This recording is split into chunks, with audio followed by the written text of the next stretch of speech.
Hello everyone. In this video we look at the postulations of valence shell electron pair repulsion theory, which we call in short as the VSEPR theory. Now what is this VSEPR theory about? Because in the Lewis theory of chemical bonding, both the Lewis Kozel approach as well as the Lewis Langmuir approach, the bonding between atoms in a molecule is what is being addressed, but the concept of bond angles or the spatial arrangement of atoms in the molecule is something that is not being touched upon, and some clue to this is provided by the dipole moment values. So when we look at the dipole moment values of some molecules, like say for example BeCl2, so where boron is bonded to two chlorines, we talked about it in the video on polarity in covalent bonds and dipole moment.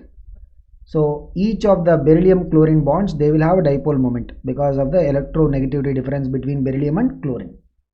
But the overall dipole moment generally will represent this by the symbol mu.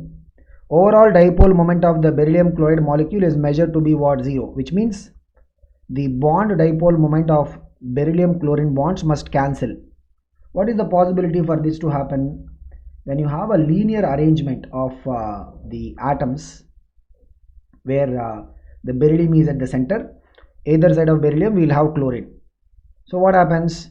The dipole moment, we can see dipole moment will be, the direction we consider is what? From the partial positive, beryllium will be less electronegative, it will be partial positive, right, to partial negative chlorine, like that. Okay, so both these the dipole moments, since they will have equal value, it is between the beryllium atom and the chlorine. Directions are what? Opposite. These are vectors. Dipole moments are what? Vectors. Since dipole moment is a vector, they would cancel each other. Equal value but opposite direction, they will cancel each other, so that the total dipole moment of the beryllium chloride will be coming as what? 0. And that is how we will get some clue on what is the possible shape of the molecules. But theoretically, to explain the shape of the molecules, right, the first credible attempt is happened through what we call as the valence shell electron pair repulsion theory. So the main aspect of this is to talk about the bond angles or the shapes of the molecules. So this is what we are going to be covering in the VSEPR theory. Now VSEPR theory, before we go into the discussion, so let us just quickly understand what do we mean by bond angle. So if we have atom A which is bonded to multiple atoms, let us see, it is bonded to 2 atoms of B, or maybe it is bonded to 3 atoms of B, something like that. Okay, so we will call this atom A as the central atom. And by the way, this VSEPR theory, right, is something that is most widely used for the molecules of this central atom type, where you have one atom at the center and bonded to multiple atoms on the periphery, like that. Okay, so you see here there is a bond between A and B, another bond. The angle between them, right, is what we call as the, what do we call it as? We will be calling it as what? The bond angle. So how do we know the bond angle? If you know the angle between the orientation of these shared pair of electrons, right, we will be able to know what is the bond angle. And bond angles also represent what? They will represent basically the distribution of atoms in a molecule. Okay, so if the bond angles are less, means what? It means these atoms are closer. Bond angles are higher, means the atoms are actually farther. Okay, so the idea of bond angle, right, is related to what? It is related to the distribution of atoms in a molecule. If we talk about the VSEPR theory or the valence shell electron pair repulsion theory, so it is introduced by Nyholm and Gillespie, where the idea of this is to predict the shapes of the polyatomic molecules and ions. Because if you have just 2 atoms in a molecule, there is no concept of shape or anything here, right? A and A is bonded to straight away B, that's it. This is mostly for what? The polyatomic, starting from where? 3 atoms. Okay, it can be used for the molecules as well as ions also. What is the basis of this theory? The basis of this theory is that when you have the central atom type of molecule or ion, As we said, central atom type means what? You will have an atom A which is at the center of the molecule or the ion, and that is bonded to multiple atoms in the surrounding. The central atom, if you consider this like a sphere, right? If you consider the central atom like a sphere, the valence shell electron pairs of the central atom, what would be the valence shell electron pairs doing? They will be repelling each other. They will be repelling each other. Okay. So the VSEPR theory is on the basis that the valence shell electron pairs, whatever be the number, they will be arranged around the nucleus of the central atom in such a way that they will have minimal repulsions. So in a very simple colloquial language, if you have to say, right, think about our classroom itself. Okay, so we have our classroom. Okay, we have some 3 students, like Ram, Shyam and Anjana. Let's say these are the 3 students who are there. Okay, if we want to make sure that they have minimal repulsions, let's say these are the 3 students who are disturbing the class, they are noisy. If you want to have minimal interactions between them, what we will do? We will try to arrange them in as much farther orientation as possible, so that they are having minimal repulsions or minimal interactions between them, isn't it? Same way, if we need to have minimal repulsions between these valence shell electron pairs of that central atom, we will have to arrange them in such a way that they will be having minimal interactions, and how we are going to distribute them is something that we'll see as we go into the discussion. So the basis of this VSEPR theory is what?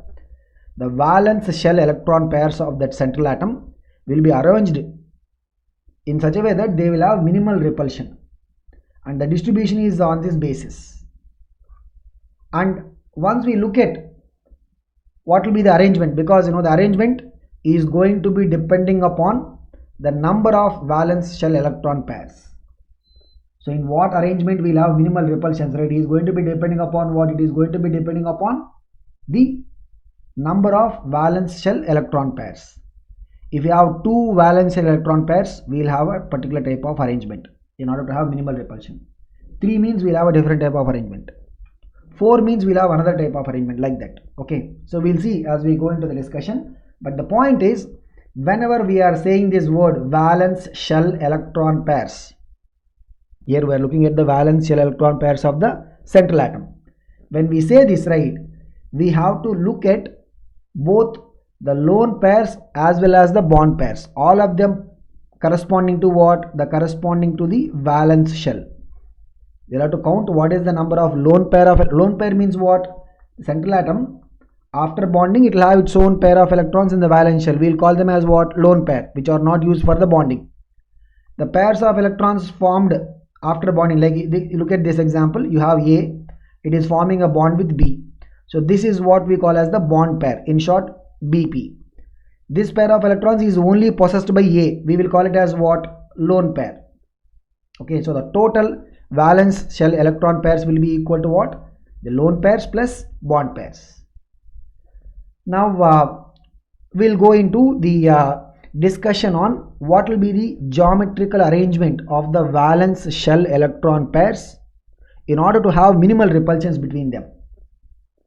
The approach is, before we go and look at what is the possible arrangement, the first thing is, whenever we are approaching the molecules or the ions where we are trying to apply the VSEPR theory, the first step is going to be, we have to count what is the valence shell electron pairs around the central atom. That is going to be always the first step. Valence shell electron pairs means what? We have to count lone pairs as well as bond pairs total. And the second step will be, we will choose the distribution of these valence shell electron pairs based upon the minimal repulsion theory. So these are the 2 important steps whenever we are using the VSEPR theory, right, to understand the shapes of molecules or ions. These are the 2 important steps. So look at it. So here, right, we don't need to again apply our brain and try to find out what is the geometrical arrangement for the minimal repulsion. Already there are established geometrical arrangements. which will correspond to this minimal repulsion concept. So we'll just have to use those arrangements. So if you have two valence electron pairs, the way in which we can have minimal repulsion is what you have a central atom. We will keep one electron pair on this side, one electron pair on the other side. That's it. So what is the, you can see the angle here is what? The angle between the pairs will be what? It will be 180, one on either side. So this arrangement is what we call as what? Linear arrangement. That is where we will have minimal repulsions. If you have three valence shell electron pairs, then the arrangement is, you look at the central atom, the three electron pairs will be kept at the corners of the equilateral triangle, where A will be at the centroid of the triangle. So we will call this arrangement as what? Trigonal planar arrangement. What do we call the arrangement as? Is what? Trigonal planar.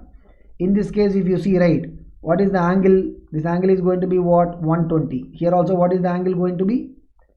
120. Here also what is the angle going to be? It will be how much? 120. Okay. So this is about the geometrical arrangement when it comes to the number of valence electrons to what will be the arrangement? It is what? Linear arrangement. If the number of valence electrons is 3, electrons means electron pairs. Okay, we are not looking at just the electrons, we are looking at the electron pairs. If the number of valence electron pairs is 2 means linear. If the number of valence shell electron pairs is 3 means it is what? Trigonal planar. We look at the number of valence shell electron pairs being 4. So the possibility is, it is not like in 3 case what we said, the electrons will be pointing to the corners of a equilateral triangle. In this case, it is not that we'll have electrons pointing to the corners of a square, not that one. Okay, so what is this arrangement which will have minimal repulsions? It's a 3D arrangement, what we call as the tetrahedral arrangement. So what is this arrangement basically called as what? Tetrahedral. So what is this tetrahedral? If you look at it, right, so this is the central atom A. We can see the 4 positions, right, are basically the corners of a tetrahedron. What are these 4 positions? These are the corners of a tetrahedron. Okay, and here each of these orientation, right, will be having how much angle between them? You can see the angle here is same, all are symmetrical. The angle is what? 109 degrees 28 minutes. Actually minute is a smaller unit of angle. 60 minute will be 1 degree. So 30 minutes means approximately 0.5 degree. Okay, now 28 minutes means what? That is almost 30, right? So we can take it as approximately 0.5 degrees. That's why the tetrahedral bond angle, right, or the angle, we can either say it is 109 degrees 28 minutes or 109.5 degrees, because 28 minutes is approximately equal to what? Half a degree. Okay, so this is what is the arrangement when we have 4 valence shell electron pairs. If you have 5 valence shell electron pairs, the arrangement to have minimal repulsions is what we call as trigonal bipyramidal. What is this trigonal bipyramidal? We can see you have a central atom. In a plane, we have 3 positions which are the corners of the triangle, equilateral triangle. So we will call them as planar positions. What do we call them as? Planar positions or equatorial positions. So what we call the positions as? Planar positions or equatorial positions. Okay, then there will be one above the plane, one below the plane. We will be calling them as axial positions. So in a trigonal bipyramidal, we will have 3 planar positions and 2 axial positions. Okay, starting from this trigonal bipyramidal geometrical arrangement onwards, we will be calling them as asymmetric configurations. Why asymmetric configurations? If you look at the linear, okay, if you look at the linear, the 2 positions are what? Symmetrical. If you look at the trigonal planar, all the 3 positions 1, 2, 3, all of them are what? Symmetrical. If you look at tetrahedral, even in the case of tetrahedral, right, the 4 positions are what? Symmetrical. We have seen this in the visualization also, correct?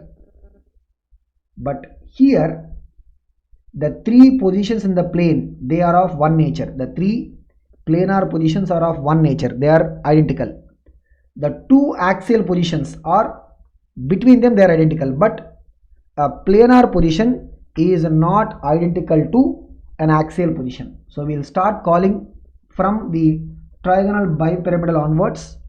We will be calling these arrangements as what? Asymmetric arrangements, because all the positions are not going to be identical. So we will see what will be the effect of this. The effect of this we will see when we go to the molecules which are having lone pairs of electrons, where we are going to discuss about it. We'll discuss about it when we go to the molecules having the lone pair of electrons. Okay, but why are we calling this particular arrangement as a trigonal bipyramidal? So you know why we are calling it as. So look at it. You have the central atom A here. These are the three positions in the plane, one above, one below. If you just look at it, right, this is like what? A pyramid with a triangular base. What is it?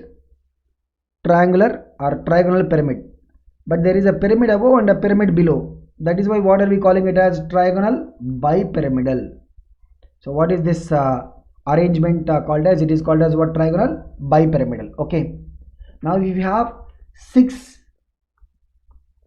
valence shell electron pairs, the arrangement is what we call as octahedral. What is the arrangement name that we call it as? Octahedral. So what is octahedral? We'll have the central atom A. In the plane, see, trigonal bipyramidal, in the plane how many positions we have? 3 positions. Here we'll have 4 positions in the plane. These will be pointing to the corners of the square, and then 1 position above the plane, 1 position below the plane. What is it? 1 above the plane, 1 below the plane. So you can see here in a square, right, the diagonals will be bisecting each other perpendicularly. So in this what is the angle here? 90. Now any axial position will be perpendicular to plane, means here also what is the angle? 90. So in this case, right, the angle between any pair of electrons will be what? 90. Okay, so this is what we call as the octahedral arrangement. So we'll have 4 in octahedral, right, we'll be having 4 positions in the plane, which means what? 4 planar positions or 4 positions in the equatorial plane. Okay, so look at it. In the octahedral, right, what do we have? We'll have 4 planar positions, and we'll have 2 axial positions. This is what is the octahedral arrangement. Okay, and why are we calling it as octahedral, by the way? So if you look at it, right, so this is how we can visualize. So you'll have the central atom A here. This is one, this is another. Okay, so 4 positions in the plane, 1 above, 1 below. For this overall 3D shape, right, if you count these surfaces are actually called as what? You know, lateral surfaces. You can see here. So lateral surfaces, you will see 4 lateral surfaces which are above, and 4 lateral surfaces which will be below. So we'll have 4 lateral surfaces above and 4 lateral surfaces below. That's why what do we call it as? We'll call it as what? So when you have 6. If you have 7 valence shell electron pairs, if you have 7 valence shell electron pairs, right, then what will be the arrangement? The arrangement is what we call as the pentagonal. What is the arrangement going to be called as? Pentagonal bipyramidal. Okay, so what is this pentagonal bipyramidal? It is, you have a central atom, 5 positions in the plane which are pointing to the corners of a pentagon, 1 above, 1 below. This is what. So why are we calling it as a pentagonal bipyramidal? You can see this is a pyramid with a pentagon base. You have 1 pyramid above, 1 pyramid below. That's why what do we call it as? Pentagonal bipyramidal. So remember, if you have 3 places in the plane, 1 above, 1 below, what did we call it as? We call it as what? Trigonal bipyramidal, right?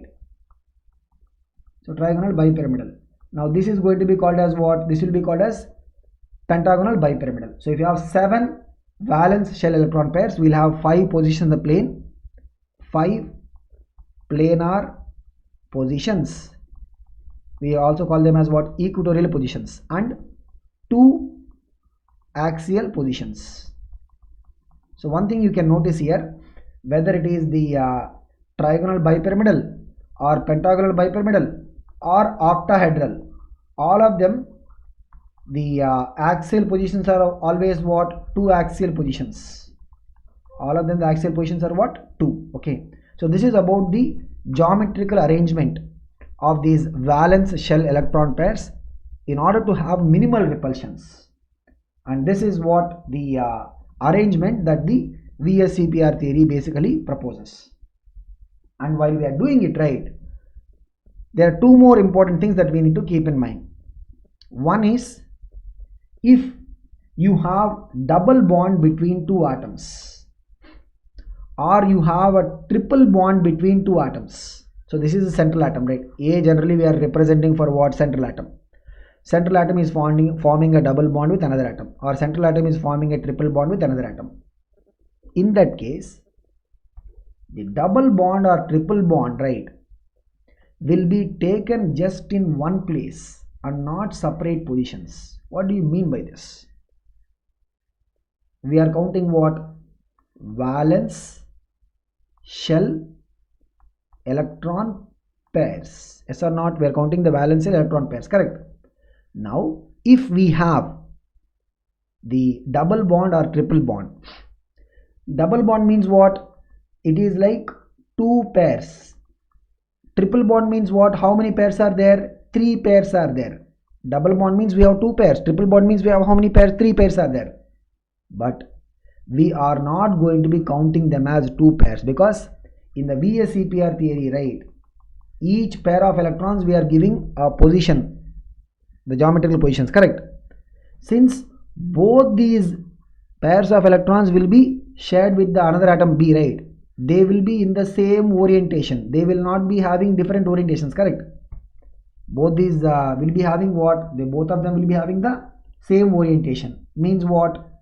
The double bond pair of electrons, right, since they will have same orientation, we will not be counting them as 2 pairs of electrons. We will count them as what? Only 1 pair. But what we'll keep in mind is this is a double bond pair. Okay. Similarly, the 3 pairs of electrons in triple bond, right, they are oriented towards the other atom B. They cannot have different positions in the space. They will all be having the same orientation, correct? Which means a triple bond, we will count it as what? Only 1 pair of electrons. Okay, but it will be what? We have to keep in mind that this is what? A triple bond pair. So why? Because the double bond or triple bond, right, the pairs cannot be given different orientations or different arrangements in space. Since they are shared with only 1 atom on the other side, they will be aligned only in one direction. Means we will not be counting them as 2 separate pairs of electrons. We will count them as just 1 pair, but we'll keep in mind this is what? Double bond pair.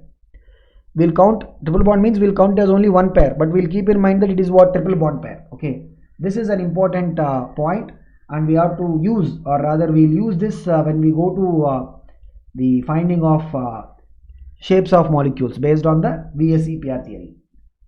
And the other point is, if you have the lone pair of electrons, right, generally if you look at the lone pair of electrons on atom A, they belong to this atom itself. They will be more closer to the nucleus. The lone pair of electrons will be more closer to nucleus than the bond pair. Okay, so which means if you look at the bond pair, let's say the A is forming a bond with B. The bond pair will be relatively farther because it is shared between the atoms A and B. Now as a result, what happens is the lone pairs, right, they'll be close to nucleus, right? They will be tending to occupy more space around the nucleus of central atom because they are possessed only by that atom, and they hence will be creating more repulsion. So they will be closer to nucleus, right? They will be repelling the other electrons or other electron pairs more strongly. So the order is, if you have a lone pair and lone pair, they would repel more strongly, because if you have 2 lone pairs, right, on the central atom, 2 lone pairs are there. they are closer to nucleus, they will be closer, so they will repel each other more strongly than the lone pair and bond pair. Means you have one lone pair, let's say this is the bond pair farther, so lone pair bond pair repulsions will be what, of lesser strength than lone pair and lone pair.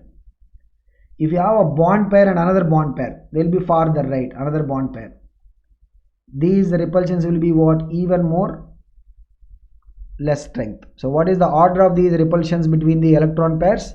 Lone pair repulsions are stronger than lone pair bond pair than bond pair. As a result of it, right, like we'll just go back to the colloquial example that we talked about, these three people, right, that we have taken, so who are creating little bit of disturbance in the classroom, Ram, Shyam and then Anjana, let's say. Okay, so now between them, let's say this Ram fellow is the one who is making little bit more noise. Okay, then what we'll try to do, we'll try to give him more secluded position or more isolated position, or we'll keep in a place where the interactions with other people will be even more minimal, because he is all three are making trouble, but he is more. So which means when we are assigning positions for the lone pairs in molecules where we have both lone pairs and bond pairs, molecules where you have lone pair and bond pair, if in case we are talking about the asymmetric positions will come when, they will be coming when we have trigonal bipyramidal, octahedral and pentagonal bipyramidal, because up to tetrahedral all four positions are what, identical. Trigonal planar, all three positions are identical. Okay, linear, only two positions are there, they are identical, but the asymmetric positions will be coming when, starting from the trigonal bipyramidal. Okay, so from here onwards, right, the lone pair, since it is causing more repulsion, it is occupying more space around the nucleus, they will be giving preferential positions in order to have what, minimal repulsions. The lone pair will be occupying what, the preferential positions in order to have minimal repulsions. And here again, we don't need to find out what are these positions where they can create minimal repulsions, etc. Already there are established results. We will just have to go through them and then work it out in terms of applications. So what are these preferential positions for the lone pairs in order to have minimal repulsion? If you have a trigonal bipyramidal, then the preferential position for the lone pair will be what, planar positions. If you have a lone pairs, means first the lone pairs will try to assign. Lone pairs will be going where? Lone pairs will be going and occupying the planar positions first. Once we assign the lone pair positions, then we will start looking at the bond pair. Okay, if it is octahedral, you see the preference is what, octahedral means you'll have four positions in the plane and one position above, one position below. The above and below positions, what do we call them as? Axial positions. If it is octahedral, right, the lone pair preference will be what? Lone pair preference will be to occupy the axial positions. Lone pair position preference will be to occupy the axial position. If you have pentagonal bipyramidal is what? 5 in the plane and 2 axial. For them again, what is the preference? It is what? Planar. So what we can just know, this is an important thing, we have to remember it, because this will be useful when we go to the molecules having lone pair. So lone pair preferential positions are what? Trigonal bipyramidal means the planar positions, will start with the lone pairs first. Octahedral means axial. Pentagonal bipyramidal means planar positions. Okay, so this is about the preferential positions taken by the lone pairs in order to have minimal repulsions. So this is about the postulates of the VSEPR theory, and we will look at the shapes of molecules. How do we get the shapes of molecules? So we'll try to study the molecules or ions into two categories. One, the molecules or ions where there are only the bond pair of electrons, and separately we'll study the molecules where there are lone pair of electrons also on the central atom. Okay, so we'll look at examples of both these categories of molecules and see how we will be able to understand the shape of the molecule based upon the valence shell electron pair repulsion theory.